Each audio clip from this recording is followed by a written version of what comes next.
Ajay P Mangottu എന്ന എഴുത്തുകാരൻ എനിക്ക് പരിചയമില്ല. സുസന്നയുടെ ലാസ്റ്റ് അവസാന പുസ്തകവും അതേപോലെ നോൺ ട്രസ്റ്റിയുടെ ഒരു ബയോഗ്രാഫിയും അതേപോലെ ലൈഫ് ഓഫ് അംബേദ്കറൊക്കെ എഴുതിയിട്ടുള്ളത് അറിയും. എനിക്ക് പരിചയമില്ല. മനോരമയിൽ മാധ്യമ വിഭാഗത്തിൽ വർക്ക് ചെയ്യുന്ന ഒരാളാണെന്ന് അറിയാം.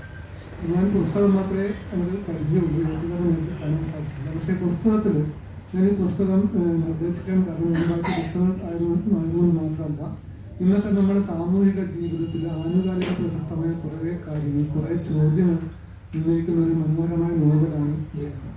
അപ്പോൾ അത് നമ്മൾ വായനക്കാർ എങ്ങനെ എടുക്കുന്നു എന്നുള്ളത് പ്രധാനമാണ്. അപ്പോൾ ലേഖനത്തിൽ ഒരുപാട് കഥാപാത്രങ്ങളുണ്ട്. ആ കഥാപാത്രങ്ങളെല്ലാം നമ്മൾ പറഞ്ഞു പോകുന്നതെങ്കിലും പറ്റുന്ന പോലെ പറഞ്ഞു പോകാൻ ശ്രമിക്കാം. അപ്പോൾ അതിലെ കേന്ദ്ര കഥാപാത്രമായ അരവി ഒരു എൻകൗണ്ടർ സ്പെഷ്യലിസ്റ്റായ പോലീസ് ഉദ്യോഗസ്ഥനാണ്. അരവിയുടെ സഹപ്രവർത്തകരായ ഒരു 4 ചെറുപ്പക്കാരും അതുപോലെ അരവിയും പിന്നെ അരവിയുടെ ഓർമ്മകളും ചുറ്റിപ്പറ്റിയാണ് ഇദ്ദേഹം എന്ന നോവലിൽ കടന്നു പോകുന്നത്. നമ്മളെപ്പോഴും ഓർമ്മകൾ എന്ന് പറയുമ്പോൾ നമ്മൾ ഓർമ്മകളില്ലെങ്കിൽ നമ്മൾക്ക് എന്തിനെ നേരിടാനുള്ള ധൈര്യം ഉണ്ടാകും. അതേപോലെ നമുക്ക് ദുഃഖങ്ങളൊന്നും ഉണ്ടാവില്ല. ദുഃഖങ്ങൾ ഉണ്ടാകുന്ന എപ്പോഴാണെന്ന് വെച്ച് കഴിഞ്ഞാൽ നമ്മളെ ഓർമ്മകൾ നമ്മളിലേക്ക് വരുന്നതാണ്. വികാരങ്ങളില്ലാത്തൊരു മനുഷ്യനായിരുന്നു അരവി. ദുഃഖവും അധികം അങ്ങനെ ആരെയും നമ്മുടെ ദയയും ഒന്നും ഇല്ലാത്തൊരു, അങ്ങനെ ആരോടും ഒരു സിമ്പതിയും ഇല്ലാത്ത ഒരാളായിരുന്നു അരവി. പക്ഷെ അരവി ചെയ്ത ഒരു കൊലപാതകം അയാളെ പരിവർത്തനപ്പെടുത്തുന്നതാണ് ഈ നോവലിന്റെ ഘടന എന്ന് തന്നെ പറയാം. അരവി ഒരു ദേശവിരുദ്ധ പ്രവർത്തനം നടത്തുന്നതിൽ അരവിയും സത്യവേലും ഉൾപ്പെട്ട അവരുടെ ഉന്നത ഉദ്യോഗസ്ഥനായ മോഹൻദാസിന്റെ നേതൃത്വത്തിൽ ഒരു ചാലി എന്ന ഗുണ്ടാ നേതാവിനെ അറസ്റ്റ് ചെയ്തതോടെയാണ് നോവൽ തുടങ്ങുന്നത്. ചാലിയെ അറസ്റ്റ് ചെയ്യുന്ന നിമിഷത്തിൽ അവിടെ ഒരു ചാലിയുടെ കൂടെ ചാലി സ്നേഹിക്കുന്ന പെൺകുട്ടിയെ ജമീല ഉണ്ടാവുമെന്ന് ഈ ഉദ്യോഗസ്ഥർ ഒരിക്കലും പ്രതീക്ഷിച്ചിട്ടില്ല. അവർ പ്രതീക്ഷിക്കാതെ ഒരു സ്ത്രീ കഥാപാത്രം അവിടെ വന്നു ചേരുകയാണ്. പിന്നെ ജമീലയെ അവർ ഒഴിവാക്കാൻ പരമാവധി നോക്കി അറസ്റ്റ് രജിസ്റ്റർ അടങ്ങുന്ന വാശിയിൽ ജമീലയും അറസ്റ്റ് ചെയ്യുകയും ഒടുവിൽ അവർ ചെയ്യുന്ന കാര്യങ്ങൾ പുറം ലോകം അറിയണമെന്ന അവസ്ഥ വന്നപ്പോൾ ജമീലയെ അരവി കഴുത്തറത്ത് കൊല്ലുകയാണ്. അപ്പോൾ കഴുത്തറത്ത് കൊല്ലുന്ന നിമിഷത്തിൽ ജമീല പറയുന്നുണ്ട്, എൻ്റെ വേദന നിന്റേതാണ്. അവിടെ തുടങ്ങിയ അരവിയുടെ പരിവർത്തനമാണ്. അപ്പോൾ അതില് മരിക്കുന്നതിന് മുമ്പ് ജമീല പറയുന്ന ഒരു വാക്യമുണ്ട്. അതായത് നമ്മുടെ ജീവിതത്തിൽ നിന്റെ ജീവിതത്തിലുടനീളം കഥയായി ഞാൻ പിന്തുടരും. നിന്റെ ഉള്ളിൽ നിന്നൊരു കഥയാണ് അത് തിരിച്ചറിയുമ്പോഴേക്കും നിനക്ക് തീവ്രമായ ദുഃഖത്തിലേക്ക് നീ അനുഭവിക്കുകയും നീ പല പ്രശ്നങ്ങളിലേക്ക് മാറിയിരിക്കുന്ന ഒരു വരികൾ അതിൽ പറയുന്നുണ്ട്. വരികൾ കാണാതെ പറയുന്ന പോലെ ആണെന്ന് വെച്ചാൽ വരികൾ അതേപോലെ പറയത്താണ്. അപ്പൊ അതിന് അങ്ങനെ പറയുന്ന ഒരു വരിയുണ്ട്. അപ്പൊ അതൊരു സത്യമാണ്. അരവി അവിടെ പരിവർത്തനപ്പെടുത്തുന്നത്. അരവി അതിൽ പരിവർത്തനപ്പെടുത്തി. പിന്നെ ജമീലയുടെ ഓർമ്മകളിലൂടെ അരവിയുടെ സഞ്ചാരമാണ് ഇന്നുണ്ട്. ജമീലയുടെ ഉപ്പ ബാക്കി വെച്ച ഒരു കവിതകൾ എഴുതിയൊരു ഡയറി അരവി കണ്ടെടുക്കുകയാണ്. അപ്പൊ ആ ഡയറിയിൽ നിന്ന് ഉപ്പയുടെ കവിതകളൊക്കെ അരവി ഓർത്തെടുക്കുകയാണ്. പിന്നെ ജമീലയുടെ ഓർമ്മകളെ ചുറ്റിപ്പറ്റി ജമീലയുടെ നീ എൻ്റെ നാട്ടിലെത്തുന്ന ജമീല പറഞ്ഞ കാര്യം അതേപോലെ അരവി ജമീലയെ ഓർമ്മകൾ തേടി ഓർമ്മകളുടെ പിറകെ നടക്കുകയാണ്. അരവിക്കങ്ങനെ വിചാരമില്ലാത്തതുകൊണ്ട് അമ്മയുടെ വിധികളെ പോലും അരവി സ്വീകരിച്ചിട്ടില്ല. അമ്മ മരണക്കിടക്കയിൽ കിടക്കുമ്പോൾ പോലും പോയി നോക്കിയിട്ടില്ല. പക്ഷേ ജമീലയുടെ മരണത്തോടെ അമ്മയുടെ മരണക്കിടക്കയിൽ ദേഹമായി മാറി അമ്മയെ ദഹിപ്പിക്കുന്ന രംഗങ്ങളൊക്കെ അരവിയുടെ ഓർമ്മയിലേക്ക് വരികയാണ്. ഒരു ട്രെയിൻ യാത്രക്കിടയിൽ ഒരു യുവതി നോവൽ വായിക്കുന്നത് കാണുന്ന നിമിഷം മുതൽ അരവിയുടെ മുൻ കാമുകയെ തുളസിയിലേക്ക് അരവിയുടെ ഓർമ്മകൾ മറന്നിരിക്കുകയാണ്. തുളസി ഒരു നോവലിസ്റ്റായിരുന്നു. പക്ഷെ തുളസിയുടെ ഇഷ്ടങ്ങൾ അരവി പരിഗണിച്ചിരുന്നില്ല. അരവിക്ക് എല്ലാത്തിനും ജോലി മാത്രമായിരുന്നു. അധികാരത്തിന്റെ മറക്കടമഷ്ടയുടെ ഇരയായിരുന്നു അരവിയും അരവിയുടെ ചെറുപ്പക്കാരെന്ന് പറയുന്നത്. കാരണം എന്താ വെച്ച് കഴിഞ്ഞാൽ അവർക്ക് വികാരങ്ങളൊന്നുമില്ല. ആ ആളുകളുടെ ധൈര്യം അവരുടെ ചെവികളിൽ എത്തിയിരുന്നില്ല. ആളുകളുടെ നിലവിളി അവരുടെ ചെവികളിൽ എത്തിയിരുന്നില്ല. ആളുകളുടെ രക്തത്തിന്റെ മണം അവരുടെ ചെവികളിൽ എത്തിയിരുന്നില്ല. അവർക്ക് ഭരണകൂടം കൽപ്പിക്കുന്ന അനുസരിക്കുന്ന ഒരു ചട്ടുകമായി പ്രവർത്തിക്കുക എന്നത് മാത്രമേ അവർക്ക് ഉദ്ദേശമുണ്ടായിരുന്നു. അപ്പൊ അങ്ങനെ അവിടെ നിന്ന് അരവിയിലാകെ വിഷാദമായ ഒരു അവസ്ഥയിലേക്ക് അരവി പരിവർത്തനപ്പെട്ടു വരികയാണ്. പിന്നെ അരവി പല കഥാപാത്രങ്ങളിലേക്ക് മാറിപ്പോവുകയാണ്. ഓർമ്മകളിലേക്ക് മാറിപ്പോവുകയാണ്. തുളസിയിലേക്ക് പോവുകയാണ്. തുളസിയിൽ നിന്ന് അരവി തുളസിയുടെ കൂടെ വർക്ക് ചെയ്യുന്ന യാസീൻ എന്നൊരു ചെറുപ്പക്കാരനെ പരിചയപ്പെടുകയാണ്. ആ യാസീൻ എന്ന ചെറുപ്പക്കാരനുള്ള സംഭാഷണങ്ങൾ അരവി തിരിച്ചറിയുന്നത് യാസീന്റെ ഉമ്മയെയും ഉപ്പയെയും തീവ്രവാദികളിൽ മുട്ടുകുത്തി കൊലപ്പെടുത്തിയത് അരവിയും സഹപ്രവർത്തകരും സത്യമായി തിരിച്ചറിയുകയാണ്. അത് അരവിയെ കൂടുതൽ പരിചയമാക്കി മാറുകയാണ്. യാസീനുമായുള്ള സംഭാഷണങ്ങൾ അരവി പറയുന്നുണ്ട്. ആ യാസീനുള്ള സൈക്കിൾ യാത്രയിൽ അരവി പറയുന്നുണ്ട്, ഓർമ്മകൾ മറഞ്ഞുപോയ ഒരാളിൽ നിന്ന് മാറിക്കൊണ്ടിരിക്കുകയെന്ന് പറയുന്നു. അതേപോലെ അരവിയിൽ നിന്നാണ് ഒരുപാട് പരിവർത്തനം സംഭവിക്കുന്നത്. യാസീനിലൂടെ അതിന് നിരവധി കഥാപാത്രങ്ങൾക്ക് പോയി. അതേപോലെ ചാരയെ അറസ്റ്റ് ചെയ്യുമ്പോൾ ജയേഷ് പറഞ്ഞിട്ടുണ്ടായിരുന്നു, അരവിന്ദ് പറയുന്ന ഒരു രംഗമുണ്ട്. അതായത് നമ്മളൊരു വക്കെടുത്ത് നിൽക്കുമ്പോൾ നമ്മൾക്ക് ഏറ്റവും ഇഷ്ടപ്പെട്ടതിനെ പിടിച്ചു നിൽക്കാൻ നമുക്ക് തോന്നും. അപ്പോൾ നമ്മൾ ഇഷ്ടപ്പെടുന്നവരുടെ തിരയലുകൾ പോലും നമുക്ക് വലിയ സന്തോഷം ഉണ്ടാക്കുന്നുണ്ട്. അതൊരു സത്യമാണ്. നമ്മൾ ഒരു മരണത്തിന്റെ വക്കിൽ നിൽക്കുമ്പോഴാണ് നമുക്ക് നമ്മുടെ ഓർമ്മകളും നമ്മുടെ ഇഷ്ടങ്ങളൊക്കെ തിരിച്ചറിയുക. അങ്ങനെ അരവിയെ ഭയം വേട്ടയാടുകയാണ്. ഭയക്കാത്ത അരവിയെയും സത്യദേവിയും ഒക്കെ ഭയം വേട്ടയാടുന്ന നിമിഷങ്ങളായിരുന്നു. ഏത് നിമിഷവും മരണത്തിലാണ് പിന്നീട് അവരെ വേട്ടയാടുന്നത്. ഭരണകൂടം തന്നെ അവരെ മരണത്തിലേക്ക് തള്ളിവിടാം, പുറം ലോകം അറിയാതിരിക്കാൻ അവർ ചെയ്ത കാര്യങ്ങളൊന്നും ധാരണയിൽ അതും അവരെ ഭയപ്പെടുകയാണ്. അങ്ങനെ അവരുടെ സംഭാഷണങ്ങളിലൂടെയാണ് നോവൽ മുന്നോട്ട് പോകുന്നത്. യാസീനിലൂടെയും അതേപോലെ തുളസിയിലൂടെയും ജമീലയിലൂടെയും കഥാപാത്രങ്ങളായി നിരവധി കഥാപാത്രങ്ങൾ കടന്നു വരുന്നുണ്ട്. യാസീൻ ഉമ്മയെ കരീമും ഖദീജയും അവർ തീവ്രവാദികളായി മുദ്രകുത്തപ്പെട്ടുകൊണ്ട് മൈസൂരിൽ നിന്ന് കൊല്ലപ്പെടുകയാണ്. യാസീൻ എന്ന ചെറിയൊരു കുട്ടിയാണ്.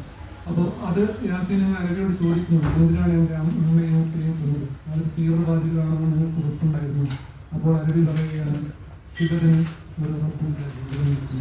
അപ്പൊ അങ്ങനെയാണോ നമ്മൾ ഭരണകൂടം കൽപ്പിക്കുന്നത് അനുസരിക്കുമ്പോൾ നിശ്ചയപ്പെടുത്തലില്ല. അവിടെ അത് കുറ്റം വിചാരണ ചെയ്യപ്പെടുന്നില്ല. ചാലി എന്ന ഗുണ്ടാനദേവനെ കൊല്ലുമ്പോഴും എന്തിനാ കൊല്ലുന്ന നോവലിസ്റ്റ് പറഞ്ഞു വെക്കുന്നില്ല എന്നുള്ളത് പ്രധാനമാണ്. അപ്പൊ അത് ഭരണകൂടം ചെയ്യുന്ന കാര്യങ്ങൾ തന്നെയാണ്. ഒരു ഗുണ്ടാനദേവനെ കൊല്ലുമ്പോൾ അയാൾ എന്ത് തെറ്റ് ചെയ്തു, അയാൾ എന്ത് തീവ്രവാദ വിരുദ്ധ പ്രവർത്തനം നടത്തിയെന്ന് അവരാരും ചർച്ചാ വിഷയമാക്കുന്നില്ല. അയാളൊരു തീവ്രവാദിയാണ്, അയാളെ കൊല്ലപ്പെടേണ്ട വ്യക്തിയാണ്. അതാണ് പോലീസ് ഉദ്യോഗസ്ഥരുടെ തീരുമാനം. ആ തീരുമാനം നടപ്പിലാക്കിക്കൊണ്ടാണ് ഈ സ്ക്വാഡ് പ്രവർത്തിച്ചിരുന്നത്, പോലീസ് സേനയുടെ വിഭാഗം പ്രവർത്തിച്ചിരുന്നത്. ഇപ്പൊ ഇതിൽ അരവി ഇങ്ങനെ പരിവർത്തനപ്പെട്ടിട്ട് അവസാനം എത്തുമ്പോൾ അരവിയിലെ മനുഷ്യന് അവസാനം അരവിയെ സത്യവിനൊക്കെ ഭരണകൂടത്തിനെ ഇല്ലാതാക്കിക്കൊണ്ടാണ് നോവൽ അവസാനിപ്പിക്കുന്നത്. അപ്പൊ അരവിയും സത്യവേലും അടക്കമുള്ള എല്ലാ എൻകൗണ്ടർ സ്പെഷ്യലിലെ ഉദ്യോഗസ്ഥരും കൊല്ലപ്പെടുകയാണ്. അരവി കൊല്ലപ്പെടുകയാണ്, ബുദ്ധദാസൻ ഉദ്യോഗസ്ഥൻ കൊല്ലപ്പെടുകയാണ്, സത്യവേൽ കൊല്ലപ്പെടുകയാണ്. എല്ലാ ഉദ്യോഗസ്ഥരെയും ഭരണകൂടത്തിനെ കൊല്ലപ്പെടുകയാണ്. എന്തിനാണ് കൊല്ലുന്നതെന്ന് വെച്ച് കഴിഞ്ഞാൽ അവർ ചെയ്ത കാര്യങ്ങൾ പുറംലോകം അറിഞ്ഞു കഴിഞ്ഞാൽ അത് വളരെയധികം വിപ്ലവം ഉണ്ടാകുന്ന കാര്യങ്ങളാണ്. കുറെ നിരപരാധികൾ അവർ കൊന്നിട്ടുണ്ട്. ജമീലടക്കമുള്ള സ്ത്രീകളെ കൊന്നിട്ടുണ്ട്. ജമീലയെ മുൾക്കടിയിലൂടെ വലിച്ചിഴച്ചിട്ടാണ് സത്യവേലി കൊണ്ടുപോകുന്നത്.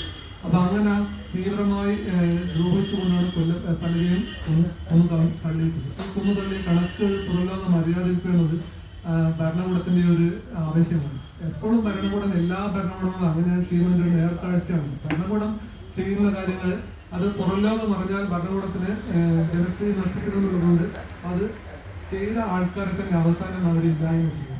അതിന്റെ ഒരു നേർക്കാഴ്ചയാണ് പ്രധാന ഘടകം. അവസാനം പറയുന്ന ഒരു ഭാഗം കൂടി പറയുകയാണ്.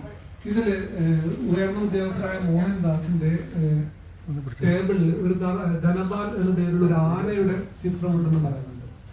ശരിക്കും പറഞ്ഞാൽ ആന ഒരു ബുദ്ധനായിട്ടൊരു കഥയിലും പ്രതിബിംബാണ് ആന. അതായത് ഒരു കഥയുണ്ട് ബുദ്ധനായിട്ട് ബന്ധപ്പെടുത്തിയിട്ട് ആനയുടെ ചെറിയൊരു കഥ. അതായത് ഒരു ആന ചളിയിൽ കൊണ്ടുപോയപ്പോ കോസല രാജാവ് ഒരു ആനയെ രക്ഷിക്കാനായി നിരവധി ശ്രമങ്ങൾ നടത്തിക്കൊണ്ടിരിക്കുന്ന അവസ്ഥയിൽ ഒരു ഗായക സംഘം എത്തുകയും അവരൊരു രണരാഗത്തിൽ ഒരു ഗാനം പാടുമ്പോൾ യുദ്ധമാണെന്ന് കരുതി ആന സ്വയം ചളിയിൽ നിന്ന് ചാടുകയാണ്. അപ്പോൾ സ്വയം ശുദ്ധീകരിച്ചുകൊണ്ട് നമ്മൾ ചളിക്കുള്ളിൽ നിന്ന് രക്ഷപ്പെടാൻ പറ്റും മനുഷ്യന്മാർക്ക്. പക്ഷെ ആ ഒരു ചിന്തയിലല്ലായിരുന്നു ഈ മോഹൻദാസിന്റെ മേശപ്പുറത്തുണ്ടായിരുന്ന ആന. അവിടെ അവരുദ്ദേശിക്കുന്നത് എല്ലാ ആൾക്കാരും ഇല്ലായ്മ ചെയ്യുന്നുണ്ട്, എന്ത് ക്രൂരതയും ചെയ്യുന്നുണ്ട്. നമ്മള് വേട്ടക്കാരന് ദയ ആവശ്യമില്ല എന്നുള്ള തത്വം പ്രാവർത്തികമാക്കിക്കൊണ്ട് ആൾക്കാരെ കൊന്നുതള്ളുക എന്നുള്ളത്. ഇങ്ങനെ ആൾക്കാരെ കൊന്നുതള്ളിയിട്ടാണ് ഈ എല്ലാ ഭരണകൂടങ്ങളും മുന്നേറുന്നത് എന്ന് തന്നെയാണ് ഈ എഴുത്തുകാരൻ പറയാതെ പറഞ്ഞു വെക്കുന്നത്. പക്ഷെ ഇതിൽ എഴുത്തുകാരൻ ചെയ്തിട്ടുള്ള കുറച്ച് കാര്യങ്ങളോട് പറയാൻ ശ്രമിക്കുന്നത്. ഇതില് പല കാര്യങ്ങളും പൂർണ്ണമായി പറയുന്നില്ല. ഇപ്പോ ചില ആൾക്കാരെ കൊല്ലും, എന്തിനാ കൊല്ലുന്നത് പറയുന്നില്ല. ഇത് നമ്മൾ നിത്യജീവിതത്തിൽ കണ്ടുകൊണ്ടിരിക്കുന്ന കാര്യങ്ങളാണല്ലോ. അതുതന്നെയാണ് ഈ ദേഹം എന്ന നോവലിന്റെ ആനുകാലിക പ്രസക്തി എന്ന് തോന്നിയിട്ടുള്ളത്. കാരണം നമ്മളൊരു ക്രൈം ചെയ്തെന്ന് പറഞ്ഞ ഒരാളെ ഇല്ലായ്മ ചെയ്യുമ്പോൾ പോലും അയാൾ ചെയ്ത ക്രൈം എന്താണെന്ന് അയാൾക്ക് പോലും മനസ്സിലാവുന്നില്ല, അയാളെ ചുറ്റിലുള്ള സമൂഹത്തിന് മനസ്സിലാവുന്നില്ല. അതിന്റെ ഒരു നേർക്കാഴ്ചയാണ് അജയ് കിം അങ്ങോട്ട് ദേഹം എന്ന നോവലില് വരച്ചു വെക്കാൻ ശ്രമിച്ചിട്ടുള്ളത്. അതുകൊണ്ട് തന്നെ നമ്മൾ ജീവിക്കുന്ന ചിത്രങ്ങളെ നമുക്ക് ഇതിൽ കാണാൻ പറ്റും. അത് സത്യവേലായാലും അരവി ആയാലും തുളസി ആയാലും ജമീല ആയാലും അതായത് നമ്മളിപ്പോ എന്തിനു നേരിടാമെന്ന് കരുതിയാണ് നമ്മൾ അറസ്റ്റ് വരിക്കുന്നെങ്കിൽ പോലും അറസ്റ്റ് വരിച്ചു കഴിഞ്ഞാൽ പിന്നെ അവർ അനുഭവിക്കുന്ന പീഡനങ്ങൾക്ക് പരിധിയില്ലെന്ന് പറയാൻ പറ്റും. അപ്പൊ അതുപോലെയാണ് ഇതിലെ കഥാപാത്രങ്ങൾ. ജമീല പുറത്തു പോവാ എന്ന് പറഞ്ഞിട്ട് പുറത്തു പോവാതിരുന്ന ഒരു കഥാപാത്രമാണ്. പക്ഷെ പിന്നീട് ജമീല കൊല്ലപ്പെടുകയാണ് ചെയ്തു. ഒരു ദയയും ജമീലക്ക് കിട്ടിയില്ല. അതേപോലെ തുളസി, അതേപോലെ യാസീന്റെ മാതാപിതാക്കൾ, അവര് തീവ്രവാദമാക്കപ്പെടുന്ന അവര് പോലും പ്രതീക്ഷിക്കുന്നില്ല. പക്ഷെ അവർ തീവ്രവാദിക്കപ്പെട്ടു, അവരെ കൊല്ലപ്പെട്ടു.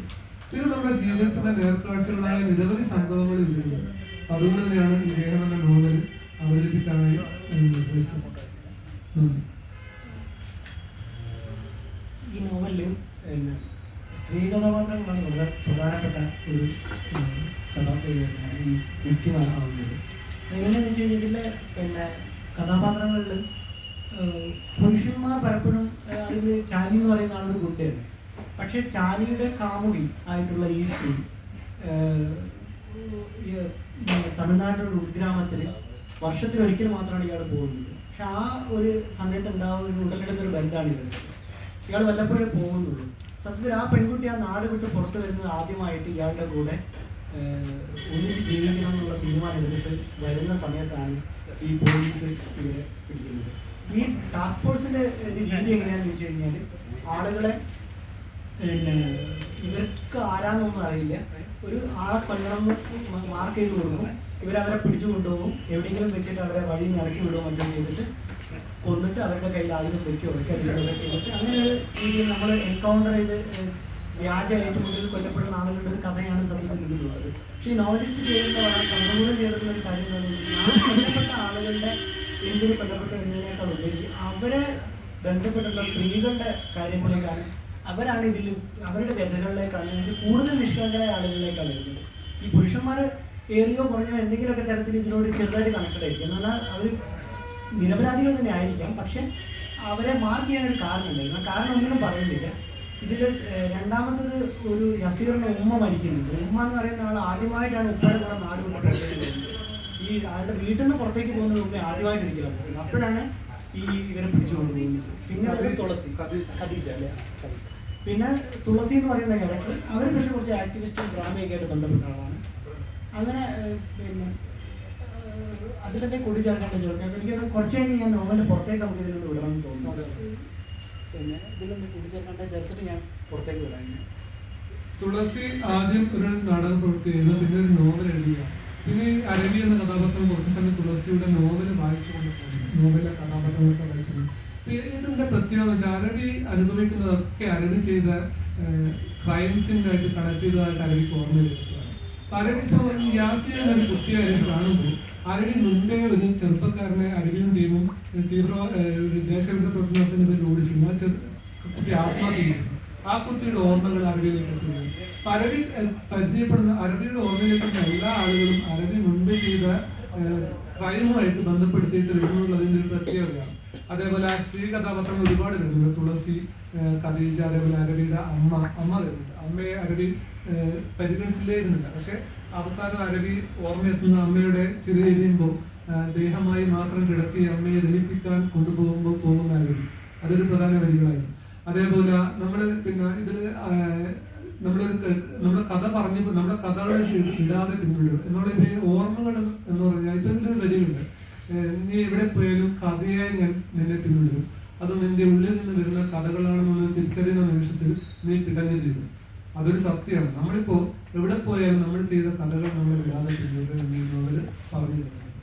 ഇപ്പം നോവലിനെ പറ്റിയിട്ട് നോവൽ ഇപ്പോൾ വായിക്കാത്ത ആളുകൾക്ക് വേണ്ടി നോവലിൻ്റെ ഏതാണ്ടൊരു ഘടനയും അതിൻ്റെ ഏകദേശം ഒരു ഉള്ളിലേക്കും പോയിട്ടുണ്ടെന്നാണ്. പക്ഷേ ഇതൊരു പൊതു ചർച്ചയിലേക്ക് വരുന്നത് എങ്ങനെയാണെന്ന് വെച്ചാൽ ഇങ്ങനെ ഒരു വിഷയം തിരഞ്ഞെടുക്കുന്നതിൽ പിന്നെ ഇത് സാഹിത്യത്തിൽ പിന്നെ ഉദാഹരണത്തിന് നമ്മൾ കാഫ്കസ്ക് ചെറിയൊരു കേസ് അതിലുണ്ട്. എന്ന് വെച്ചാൽ കാഫ്ക ഒക്കെ പറഞ്ഞ പോലെ എന്തിനാണ് കുറ്റം ചെയ്തതെന്നുള്ളതിൽ അത് പക്ഷേ ഈ ചോദ്യത്തിൻ്റെ ഒരു ഇയാളെ കൊന്ന ആളുകളെ അനാവശ്യമായി കൊന്നു എന്നുള്ള തോന്നൽ അവർ പിന്തുടരുന്ന രീതിയാണ് നമ്മുടെ ഏകദേശം സന്ധ്യ വൈകുന്നേരം നമ്മുടെ സിനിമയിലേക്കുള്ള ഒരു ചെറിയൊരു സംഭവത്തിലുണ്ട്.